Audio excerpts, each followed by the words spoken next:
Class. आज हम 9th class की मैथमेटिक्स के चैप्टर नंबर 1 का लेक्चर नंबर 12 करेंगे। तो लेक्चर नंबर 12 में हम नेक्स्ट एक्सरसाइज इंशाल्लाह स्टार्ट करेंगे, एक्सरसाइज 1.4।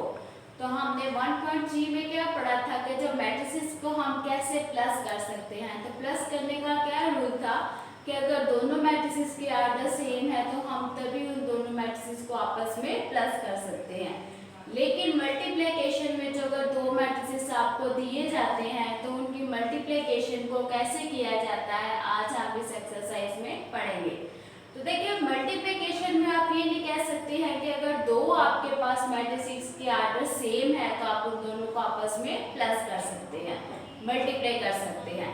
तो अब देखिए सबसे पहले डेफिनेशन हम पढ़ते हैं। मल्टीप्लिकेशन ऑफ टू मैट्रिसेस क्या है। Two matrices A and B के दो matrices A and B are said to be conformable for multiplication A B के दो मैट्रिक्स आपको दिए गए हैं ए बी, तो उनकी मल्टीप्लिकेशन कब होगी if the number of column of matrix A, यानी कि मैट्रिक्स से लाजमी नहीं कि कहाँ पे मैट्रिक्स है तो तभी हो। यहाँ पे मैट्रिक्स ए का मतलब है कि जो आपके पास फर्स्ट मैट्रिक्स आ रहा है, कि जो आपके पास फर्स्ट मैट्रिक्स है उसकी नंबर ऑफ कॉलम्स और जो आपके पास is equal to the number of rows of the matrix B.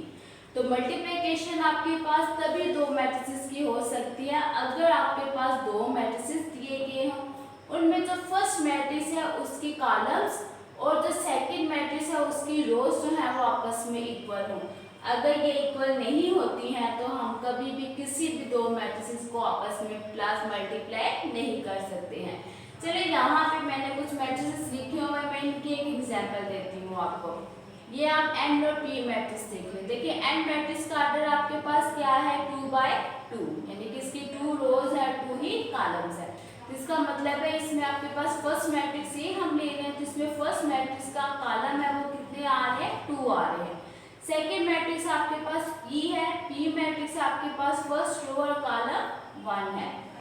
तो देखिए आपके पास यहाँ पे कॉलम 2 है लेकिन यहाँ पे रोज यानी कि फर्स्ट सेकेंड मैट्रिक्स की रोज इक्वल होनी चाहिए, लेकिन यहाँ पे आपके पास रोज 2 आ रही हैं और आपके पास क्या आ रहा है 1/2 क्योंकि इसमें रोज 1 और कॉलम 2 है। तो अब यहाँ पे देखिए इसका ऑर्डर 2/2 था, इसका ऑर्डर 1/2 है। तो क्या कहा गया कि फर्स्ट मैट्रिक्स का कॉलम, यहाँ पे कॉलम आपके पास क्या है 2 और सेकंड मैट्रिक्स की रोज, तो यहाँ पे सेकंड मैट्रिक्स की रोज कितनी है 1। देखिए ये 2 है ये 1 है, ये दोनों इक्वल नहीं है तो इसका क्या मतलब है कि हम इन दोनों को कभी भी आपस में मल्टीप्लाई नहीं कर सकते हैं।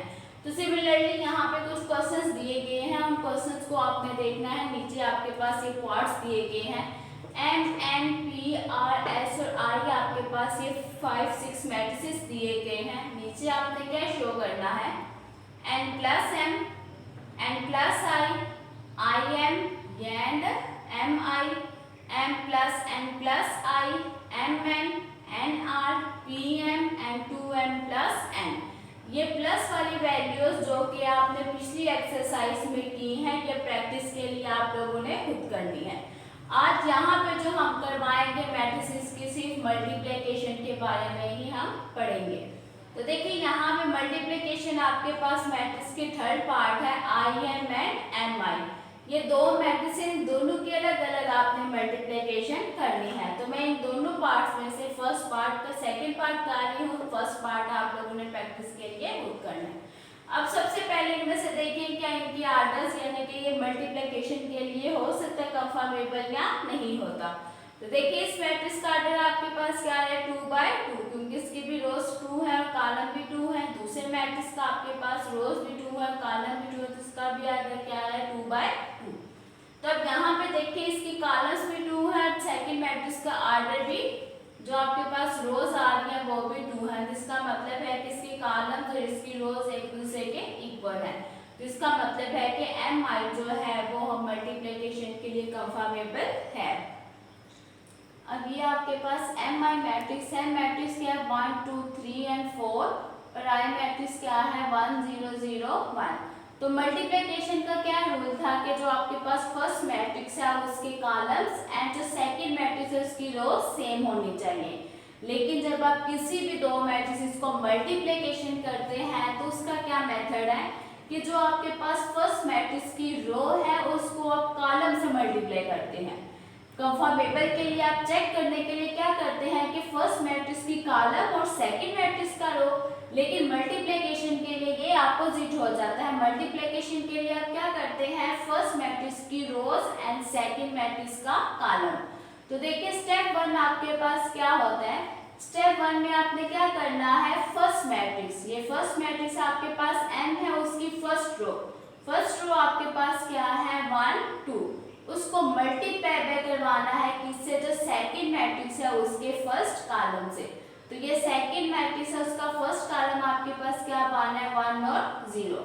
तो देखिए यहाँ पे ये मैंने मल्टीप्लिकेशन करवाया हुआ है। कैसे करवाना है मल्टीप्लिकेशन, आपने क्या करना है, जो आपके पास फर्स्ट एलिमेंट है फर्स्ट मैट्रिक्स का, उसको आपने फर्स्ट सेकंड मैट्रिक्स का जो फर्स्ट कॉलम के एलिमेंट है उससे मल्टीप्लाई कर देना है।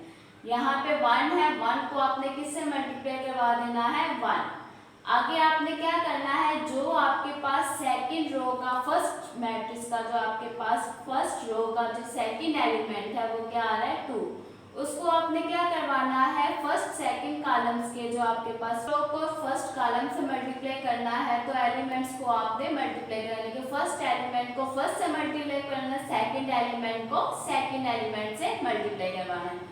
तो ये क्या आ जाएगा 1 मल्टीप्लाई बाय 1 2 मल्टीप्लाई बाय 0। जब आपने इन दोनों को मल्टीप्लाई करवाना तो इन दोनों के दरमियान जो साइन आएगा वो हमेशा प्लस का आएगा। तो ये क्या आ जाएगा 1 multiply by 1 plus 2 multiply by 0। Similarly step 2 में आपने क्या करना है, जो फर्स्ट मैट्रिक्स का जो फर्स्ट रो है, यानी कि अभी आप फर्स्ट मैट्रिक्स की फर्स्ट रो पे चल रहे हैं, तो फर्स्ट मैट्रिक्स का जो फर्स्ट रो है उसको सेकंड कॉलम से आप मल्टीप्लाई करवाना है, सेम उसी तरह जिससे आपने फर्स्ट कॉलम से इसको मल्टीप्लाई करवाया। तो क्या आ जाएगा 1 मल्टीप्लाई बाय 0, यानी कि फर्स्ट एलिमेंट को फर्स्ट एलिमेंट से 1 multiply by 0 plus second element को सेकंड एलिमेंट से, तो क्या आ जाएगा 2 मल्टीप्लाई बाय 1। तो ये क्या आ जाएगा 1 मल्टीप्लाई बाय 0। मैंने बताया था कि जब मल्टीप्लिकेशन करते हैं तो दोनों के दरमियान कौन सा साइन लगाते हैं, प्लस का। तो ये क्या आ जाएगा 1 multiply by 0 plus 2 multiply by 1। अभी आपके पास फर्स्ट रो को आपने फर्स्ट कॉलम से भी मल्टीप्लाई करवा दिया और सेकंड कॉलम से भी आपने मल्टीप्लाई करवा दिया है। अब आपने थर्ड स्टेप में क्या करना है, जो फर्स्ट मैट्रिक्स का सेकंड रो है, देखिए फर्स्ट रो तो दोनों से मल्टीप्लाई हो गई है, लेकिन जो आपके पास सेकंड रो है अभी वो आपके पास रिमेनिंग है। तो सेम जो आपने फर्स्ट रो के साथ वर्क किया था वही आपने सेकंड रो के साथ भी काम करना है। तो क्या आ जाएगा, सेकंड रो को आपने सबसे पहले फर्स्ट कॉलम से मल्टीप्लाई करवाना है जो सेकंड मैट्रिक्स है। तो ये क्या आ जाएगा, सेम उसी तरह 3 मल्टीप्लाई बाय सेकंड रो का फर्स्ट एलिमेंट 3 है, जिसको किससे मल्टीप्लाई करवाएंगे 1 से। तो क्या आ जाएगा 3 मल्टीप्लाई बाय 1। सिमिलरली जो आपके पास नेक्स्ट एलिमेंट है वो आपके पास क्या है 4 को आपने किससे मल्टीप्लाई करवाना है 0 से। तो ये क्या आ जाएगा 4 मल्टीप्लाई बाय 0। अब इन दोनों मल्टीप्लिकेशन के दरमियान साइन कौन सा आ जाएगा, प्लस का। ये स्टेप आपके पास हो गया है फर्स्ट मैट्रिक्स के सेकंड रो और फर्स्ट कॉलम का। अब स्टेप 4 और ये लास्ट स्टेप में आपने क्या करना है, सेम वही प्रोसेस जो आपके पास फर्स्ट मैट्रिक्स है उसकी सेकंड रो को आपने सेकंड कॉलम से मल्टीप्लाई करना है। तो क्या आ जाएगा 3 मल्टीप्लाई बाय 0, 3 को 0 से मल्टीप्लाई किया और 4 को किससे मल्टीप्लाई किया 1 से, 4 मल्टीप्लाई बाय 1। तो क्या आ जाएगा 3 multiply by 0 plus 4 multiply by 1। तो यहाँ पे mi की वैल्यू आपके पास क्या आ गया 1 multiply by 1 1 plus 2 multiply by 0। 0 को किसी भी वैल्यू से मल्टीप्लाई करें तो उसका हमेशा आंसर क्या आता है 0। सिमिलरली 1 मल्टीप्लाई बाय 0 क्या होगा 0 प्लस 2 मल्टीप्लाई बाय 1 2। 3 को 1 से मल्टीप्लाई किया तो 3 प्लस 4 को 0 से मल्टीप्लाई किया तो क्या आ जाएगा 0। 3 को 0 से मल्टीप्लाई किया तो 0 प्लस 4 को 1 से मल्टीप्लाई किया तो 4। अब 1 प्लस 0 कितना होता है 1, 0 प्लस 2 2, 3 प्लस 0 3, 0 प्लस 4 4। तो यहाँ पे mi जो आपके पास मैट्रिक्स आया है वो कौन सा आ गया 1 2 3 एंड 4।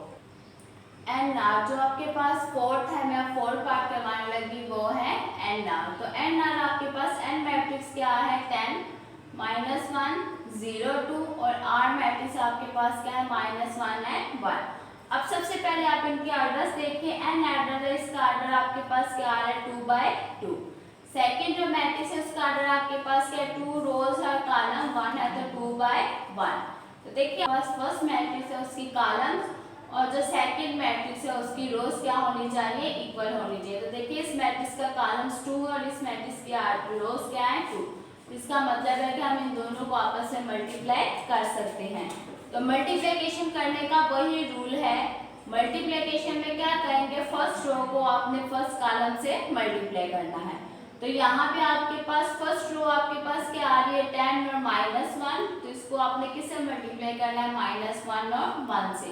तो ये क्या आ जाएगा 10 multiply by -1 plus -1 multiply by 1। जिससे पहले क्वेश्चन किया था उसमें आपके पास 2 कॉलम्स थे, लेकिन ये वाला जो सेकंड मैट्रिक्स है उसका सिर्फ 1 कॉलम है। तो इसका मतलब है कि हमें सेकंड कॉलम करने की जरूरत नहीं है, सिर्फ यहाँ पे फर्स्ट कॉलम है तो हम सिर्फ फर्स्ट कॉलम ही करेंगे। अब फर्स्ट कॉलम के साथ इसकी मल्टीप्लिकेशन होगी, हम मजीद आगे इसको सॉल्व नहीं करेंगे क्योंकि इसका सेकंड कॉलम नहीं है। अब नेक्स्ट हम क्या करेंगे, अभी नेक्स्ट हमने क्या करना है, जो आपके पास सेकंड रो आ गई उसको आपने कॉलम से मल्टीप्लाई कर देना है। तो सेकंड रो आपके पास क्या है 0 मल्टीप्लाई बाय -1 और 2 मल्टीप्लाई बाय 1। अब सिमिलरली 0 को अगर -10 को अगर -1 से मल्टीप्लाई किया तो क्या आ जाएगा -10 प्लस -1 मल्टीप्लाई बाय 1 किसके इक्वल होता है -1 के। 0 को 1 से मल्टीप्लाई किए थे, 0 को किसी भी वैल्यू से मल्टीप्लाई चाहे वो माइनस में है या प्लस में, उसका हमेशा आंसर क्या आता है 0 आता है। प्लस 2 मल्टीप्लाई बाय 1 आपके पास क्या होगा 2। अब ये आपके पास क्या आ गया -10 प्लस माइनस, तो डिनोमिनेटर में क्या आ गया, दूसरी वैल्यू क्या आ गया 0 प्लस 2 कितना आ गया 2। अब -10 और -1, माइनस क्या होता है प्लस, लेकिन साइन हमेशा अगर दोनों वैल्यू के साथ माइनस का साइन है तो साइन हमेशा माइनस का आएगा, लेकिन किया प्लस जाएगा। तो 10 प्लस 1 कितना होता है 11 और n r की वैल्यू आपके पास क्या आ गई -11 और 2। नेक्स्ट आपके पास जो पार्ट है वो पार्ट नंबर 7 है। पार्ट नंबर 7 आपके पास क्या है पीएम है। अब पीएम में आपने क्या करना है, पीएम आपके पास पी मैट्रिक्स आपके पास क्या है 5 एंड 6। आगे एम मैट्रिक्स आपके पास क्या है 1 2 3 एंड 4। अब पीएम आपके पास सिमिलरली वही देखेंगे मैट्रिक्स के ऑर्डर आपके पास क्या क्या आते हैं। तो पी पहले फर्स्ट मैट्रिक्स है तो फर्स्ट मैट्रिक्स की कॉलम्स आपके पास कितनी आ रही हैं 2 एंड रोज आपके पास क्या है 1। तो इस मैट्रिक्स का ऑर्डर आपके पास क्या बन गया है 1/2। सिमिलरली आपके पास सेकंड मैट्रिक्स है, इसका ऑर्डर आपके पास क्या है 2/2। अब देखिए फर्स्ट मैट्रिक्स की कॉलम जो सेकंड मैट्रिक्स की रोज आपस में क्या है इक्वल, इसका मतलब है हम इन दोनों को आपस में मल्टीप्लाई कर सकते हैं। तो ये क्या आ जाएगा पीएम इज इक्वल टू, अब यहाँ पे देखिए सिर्फ फर्स्ट रो है, जो आपने फर्स्ट सेकंड से पहले वाला जो क्वेश्चन किया तो उसमें आपके पास सेकंड मैट्रिक्स में सिर्फ फर्स्ट कॉलम आ रहा था, लेकिन यहाँ पे जो फर्स्ट मैट्रिक्स है उसमें सिर्फ आपके पास फर्स्ट रो आई है। जिसका मतलब है हम सिर्फ फर्स्ट रो को फर्स्ट कॉलम और फर्स्ट सेकंड कॉलम से मल्टीप्लाई करेंगे। तो ये क्या आ जाएगा 5 को सबसे पहले 1 से मल्टीप्लाई किया तो 5 मल्टीप्लाई बाय 1 प्लस 6 को 3 से मल्टीप्लाई किया तो 6 मल्टीप्लाई बाय 3। सिमिलरली वही प्रोसेस आपने सेकंड कॉलम से करना है। तो ये क्या आ जाएगा 5 multiply by 2 plus 6 multiply by 4। अब इनकी मल्टीप्लिकेशन करें तो 5 multiply by 1 5 plus 6 multiply by 3 कितना होता है 18। 5 multiply by 2 10 plus 6 multiply by 4 24। तो 5 प्लस 18 23 एंड 10 प्लस 24 कितना होगा 34। ये आपके पास मैट्रिक्स आ गया पीएम। मल्टीप्लिकेशन के लिए कुछ मैट्रिसेस थे वो मैंने आपको मल्टीप्लिकेशन किया, जो प्लस वाले इसमें कुछ वैल्यूज हैं वो सेम आपने जिस एक्सरसाइज 1.3 में की है प्रैक्टिस के लिए आप इसको दोबारा कर लें। अब क्वेश्चन नंबर 2 आपके पास है, एम मैट्रिक्स आपके पास दिया गया है 1 -2 2 एंड 3। एन मैट्रिक्स आपके पास है -2 4 7 एंड 0। आई मैट्रिक्स आपके पास है 1 0 0 1। आपने क्या फाइंड करना है, फर्स्ट आपने जो फाइंड करना है वो एम आई फाइंड करना है। सेकंड फाइंड करना है, थर्ड आपने एंड लेंथ फाइंड करना है। तो एक्सरसाइज 1.4 का जो आपके पास क्वेश्चन नंबर 2 का ये जो सेकंड पार्ट है एम एन, वो आपके पास एजे के बोर्ड 2018 के फर्स्ट टाइम के पेपर में शॉर्ट क्वेश्चंस के तौर पे आया था। तो हम यही क्वेश्चन आपको मैं करवाती हूँ। ये आपके पास क्या आ जाएगा एम एन। देखिए एम मैट्रिक्स का भी आर्डर 2 है और एन मैट्रिक्स का भी आर्डर 2 है, जिसका मतलब है कि फर्स्ट मैट्रिक्स के कॉलम सेकंड मैट्रिक्स के कॉलम्स के इक्वल है। तो इसको सिमिलरली उसी तरह करना है, फर्स्ट रो को फर्स्ट कॉलम से मल्टीप्लाई करना और फिर फर्स्ट रो को सेकंड कॉलम से मल्टीप्लाई करना है। तो first 1 multiply by -2 plus -2 multiply by 7। Similarly 1 multiply by 4 plus -2 multiply by 0। अब देखिए फर्स्ट रो को फर्स्ट कॉलम से मल्टीप्लाई कर दिया, फर्स्ट रो को सेकंड कॉलम से मल्टीप्लाई कर दिया। तो देखिए ये वैल्यूज अलग अलग है, आप इनको कंबाइन नहीं कर सकते, ये वैल्यू अलग है और ये वैल्यू अलग है। सिमिलरली आपने सेकंड रो को फर्स्ट कॉलम से और सेकंड रो को सेकंड कॉलम से मल्टीप्लाई करना है। तो 2 multiply by -2 plus 3 multiply by 7। Similarly 2 multiply by 4 plus 3 multiply by 0। तो ये क्या आ जाएगा, 1 को -2 से मल्टीप्लाई किया तो क्या आ जाएगा -2। अगर 1 को 2 से मल्टीप्लाई करें तो 2 आ जाएगा, लेकिन यहाँ पे नेगेटिव साइन है तो क्या आ जाएगा -2 प्लस -2 को 4 से मल्टीप्लाई किया तो -14। 4 को 1 से मल्टीप्लाई किया तो 4 प्लस -2 को 0 को किसी भी वैल्यू से मल्टीप्लाई करें तो आंसर 0 आता है। 2 को -2 से मल्टीप्लाई किया तो -4 plus 7 multiply by 3 21। 4 multiply by 2 8 plus 3 multiply by 0 0। -2 plus minus minus और 7 14। 4 में 0 को ऐड किया तो 4। 21 में 4 को माइनस किया तो क्या आ जाएगा 17 और 8 में 0 को ऐड किया तो 8। तो यहाँ पे जो आपके पास एम एन मैट्रिक्स है वो क्या आ जाएगा माइनस माइनस माइनस, साइन हमेशा माइनस का लेकिन किया क्या जाता है प्लस किया जाता है। तो 14 प्लस 2 कितना आ जाएगा -16, 4 17 एंड 8। तो ये आज आपका 9th क्लास के मैथमेटिक्स का लेक्चर नंबर 12 यही तक था। कल इंशाल्लाह नेक्स्ट लेक्चर में हम चैप्टर नेक्स्ट लेक्चर नंबर 13 करेंगे। आज के लिए इतना ही, अल्लाह हाफिज़।